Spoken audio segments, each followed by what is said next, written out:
اعوذ باللہ من الشیطان الرجیم، بسم اللہ الرحمن الرحیم۔ السلام علیکم دوستو۔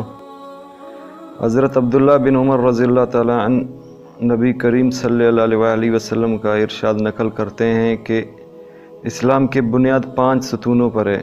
سب سے اول لا الہ الا اللہ محمد رسول اللہ کی گواہی دینا ہے، یعنی اس بات کا اقرار کرنا ہے کہ اللہ کے سوا کوئی معبود نہیں اور محمد صلی اللہ علیہ وسلم اس کے بندے ہیں اور رسول ہیں۔ اس کے بعد نماز کا قائم کرنا، زکوٰۃ ادا کرنا، حج کرنا، رمضان المبارک کے روزے رکھنا ہے۔ یہ 5 چیزیں ایمان کے بڑے اصول اور اہم ارکان ہیں۔ نبی کریم صلی اللہ علیہ وسلم نے اس حدیث پاک میں بطور مثال کے اسلام کا ایک خیمہ کے ساتھ تشبیہ دی ہے جو 5 ستونوں پر قائم ہے۔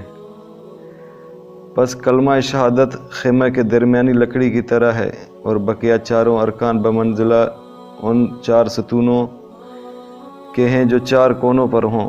اگر لکڑی نہ ہو تو خیمہ کھڑا ہی نہیں ہوتا، اور اگر یہ لکڑی موجود ہو اور چاروں طرف کے کونوں میں کوئی سی لکڑی نہ ہو تو خیمہ قائم تو ہو جائے گا، لیکن جون سے کونے کی لکڑی نہیں ہوگی وہ جانب ناقص اور گری ہوئی ہوگی۔